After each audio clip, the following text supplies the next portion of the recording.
You might see I'm in my Shabbos clothing today. And no, I am not wearing the same clothing I wore yesterday. And I did change into pajamas and I did shower. But there's a reason. Today is a very special day. It's a holiday for me and a very special time of celebration. Because today is the birthday of our beloved Rebbe, Lubavitcher Rebbe, of blessed memory. And to me, it's a very special day that impacted my life. And I think that anyone that's watching this video was impacted in some way by this special day. The Rebbe was a man who loved every single Jew and every human being unconditionally and strived his entire life to make sure that he could help another Jew whenever possible and to inspire those that listen to him to do the same. There's a quote in the Talmud from Rabbi Yosef. That Rabbi Yosef said that when Shavuos would come, Rabbi Yosef would say, Ilav ha-yoyma kama Yosef Ilav ha-yoyma garam kama Yosef ikabashuk. If not for the day that God gave the Jews the Torah, you know how many Josephs there would be? How many Josephs there would be in the market? I would be just an ordinary man.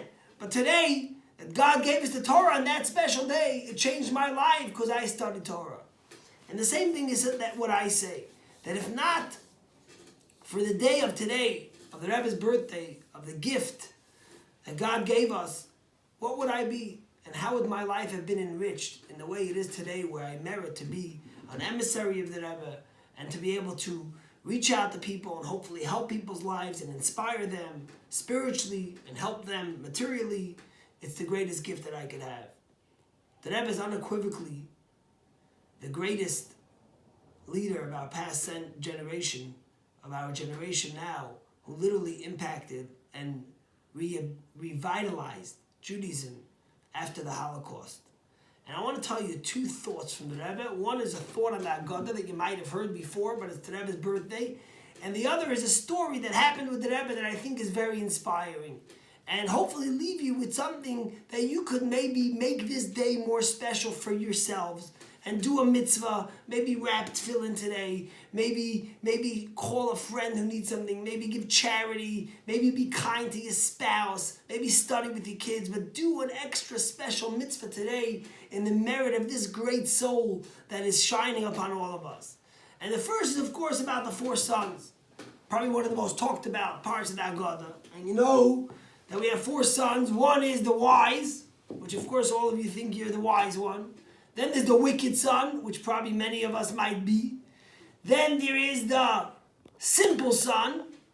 And then there is Sheni the Elishel, the son who can't even open his mouth. And we all discuss it, and I've discussed many times why there's four, and what each one signifies, and why each one is called Echad, the one. But today I want to share something with you from the Rebbe that literally impacted the Jewish world in the Rebbe's way of thinking. The Rebbe says that there's four sons that come to the Seder, right? The simple, the wise, the wicked, the simple, and the one who can't ask.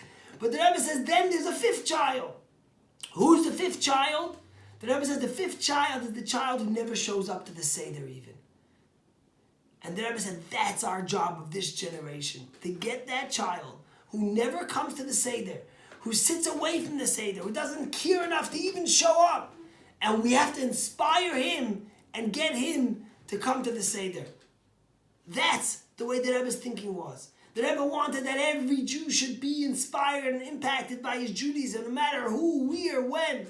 And the Rebbe entrusted every one of his emissaries, but in essence every Jew in the world, to somehow take that energy and inspire another Jew and get him to the Seder and get him to be able to understand why he belongs by the Seder and why today he's truly free.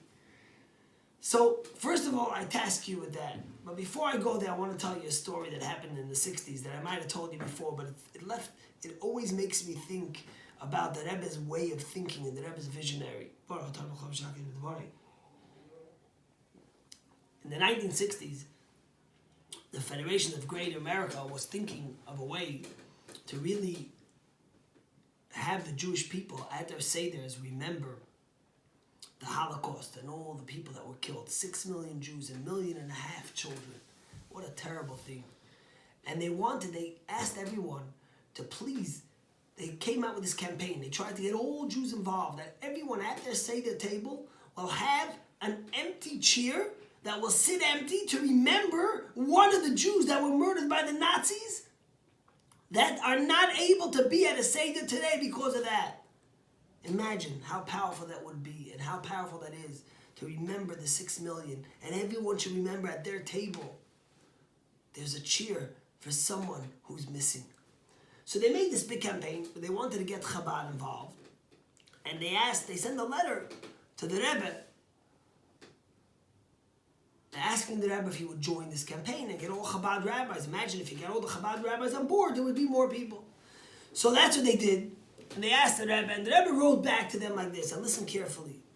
The Rebbe said to them that if you want to remember those who perished in the Holocaust, instead of having an empty chair at your Seder table to remember them, bring one person to the Seder that wouldn't be there in their honor, and that's how you remember them. The Rebbe said there's so many Jews who won't be by a Seder table. So, yes, it's important to never forget, and we say that constantly.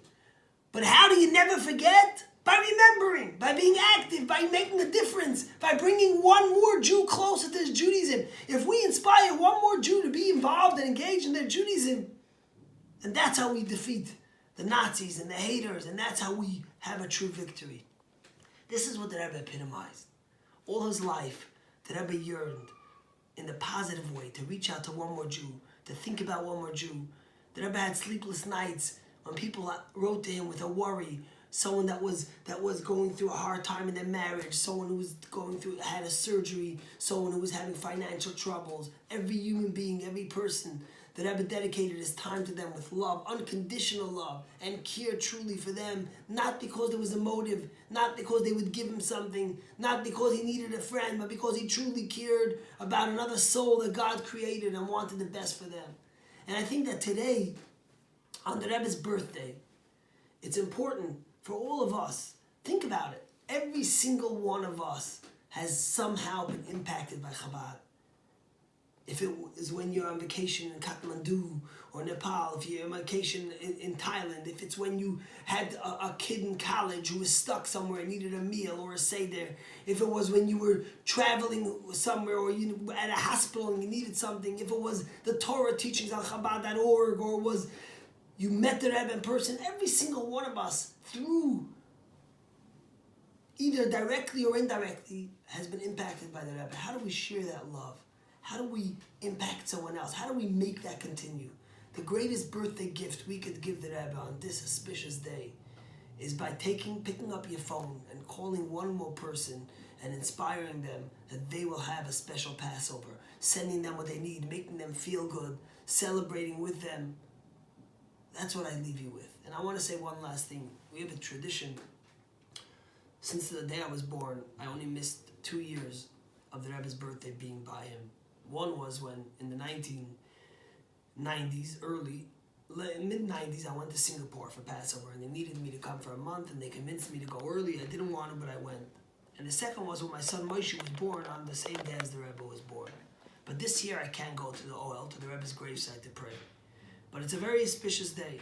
So I would recommend that if you have a moment, we're all sitting at home, take a note, take a pen and paper, write a note, address it to the Rebbe, ask for blessings for you, for your family, for the Jewish people, for Israel, for America, for humanity, for healing, for love, for joy.